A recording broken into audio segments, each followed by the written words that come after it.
In the heart of West Africa, a new leader is rising, a political and military icon who's captured the imagination of restless youth, challenged Western influence, and shifted power across the Sahel, from Senegal's Atlantic shores to Eritrea.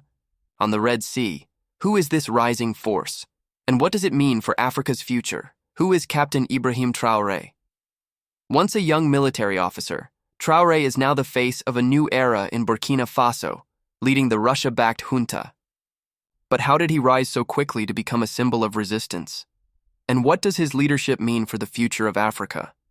Stay with us as we explore Traore's meteoric rise, his powerful alliances, and the impact of his rule, both in Burkina Faso and beyond. Born in 1988 in Bondoukoui, from Bondoukoui to the battlefield. Hailing from Bondoukoui, a small town in western Burkina Faso, Ibrahim Traore grew up during a time of political turmoil. He joined the military in 2009, where he quickly earned a reputation for discipline and tactical acumen. His rise accelerated through his deployment in the volatile northern regions of the country, where he led counter-terrorism operations against jihadist insurgents. Why the youth see him as a messiah.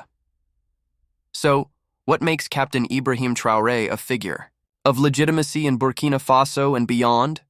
Why do many, especially the youth, view him as a kind of savior? Several key factors contribute to his growing appeal. He rose swiftly from the ranks, seen as a man of action rather than words. He represents a break from the past, challenging long-standing political elites and foreign influence. He speaks directly to the frustrations of the youth, promising sovereignty, security, and dignity. Across Africa, many see in him a symbol of resistance against neo-colonialism and a voice for African independence. Traore's rise is not just a national story, it's becoming a continental one. A soldier molded by war and peacekeeping, Captain Ibrahim Traore is not just a product of war, he's also shaped by peacekeeping. Despite his young age, his military experience is deep and diverse. Before seizing power in 2022, he served with the United Nations peacekeeping mission in Mali, gaining first-hand exposure to the complexities of regional conflict and the rise of Islamist militancy. He was later deployed by the Burkinabe government to the northern regions of the country, where terrorism had taken root. These experiences on the front lines gave him a clear understanding of the threats facing his nation and a belief that more decisive action was needed. A failing junta and a country in crisis in January 2022, a military coup overthrew President Marc Christian Kabore, led by Lieutenant Colonel Paul-Henri Sandaogo Damiba. The junta promised to restore security and defeat jihadist forces. While they did launch more than 20 airstrikes against terrorist targets, the violence persisted. By September, nearly half the country had fallen under the control of jihadist groups like ISIS in the Sahel and Al-Qaeda affiliates. The initial hope placed in the junta quickly faded. The second coup. Traore takes charge amid growing chaos and public disillusionment. Captain Ibrahim Traore argued for change. In September 2022, he led a second coup, deposing Damiba and taking control of the country. At just 34 years old, Traore became one of the world's youngest heads of state, a military leader propelled by a crisis that showed no signs of slowing. His rise was not only a rejection of the old guard, but a signal to Burkina Faso and to much of Africa that a new youth-driven resistance had taken the stage. Breaking from France, embracing Russia, one of Captain Ibrahim Traore's most defining moves as leader was his swift break from Burkina Faso's former colonial power, France. Almost immediately after taking office, he expelled French troops and diplomats, signaling a dramatic shift in foreign policy. In their place, Traore welcomed Russian military advisors, including members of the controversial Wagner Group, a private military force known for its operations across Africa. This realignment marked not just a tactical move in the fight against jihadist insurgents, but a powerful political statement. Burkina Faso was reclaiming its sovereignty and looking beyond traditional Western alliances. A youth-driven Pan-African movement. What sets Traore apart isn't just his battlefield experience. It's the movement he inspires. Young, bold, and outspoken, he has become a rallying figure for youth across Burkina Faso and beyond. His call to reject foreign interference, especially from France, has resonated deeply with a generation tired of neo-colonial dependency. Traore isn't just pushing for reform in his own country, he's advocating for a larger Pan-African awakening.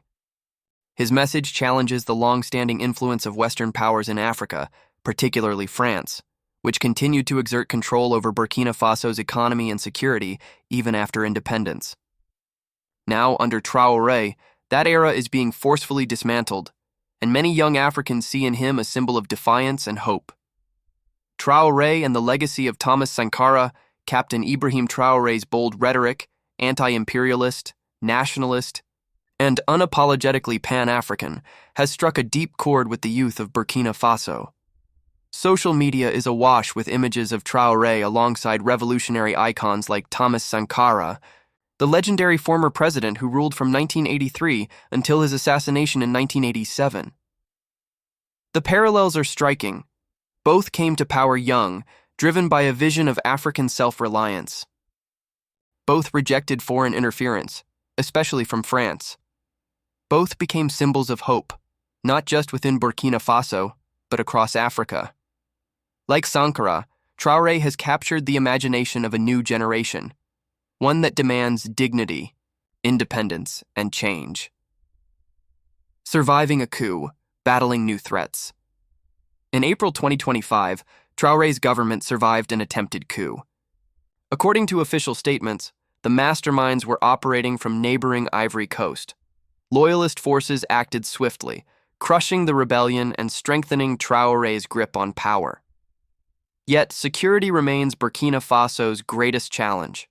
In May 2025, an al-Qaeda affiliate known as JNIM launched a devastating attack on the northern town of Djibo, killing up to 200 people. Traore has since intensified crackdowns on terror financing, but the jihadist insurgency continues to ravage the region. Wagner's role and its limitations. Though Traore has aligned closely with Russia and welcomed the Wagner group into the country, their presence has not delivered a decisive blow against terrorism. As seen in both Burkina Faso and neighboring Mali, jihadist groups like ISIS and al-Qaeda continue to gain ground, exposing the limits of Wagner's capabilities.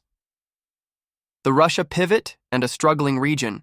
Despite the security setbacks, Traore has doubled down on his Russia pivot. He attended the Russia-Africa Summit and commemorations marking Nobel's victory over Nazi Germany.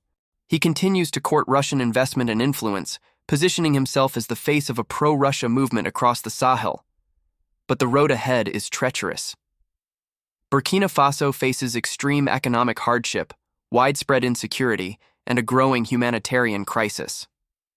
Traore's popularity among the youth in Pan-African circles remains strong, but his leadership is being tested by the harsh realities on the ground. Echoes of Gaddafi. Power and pitfalls.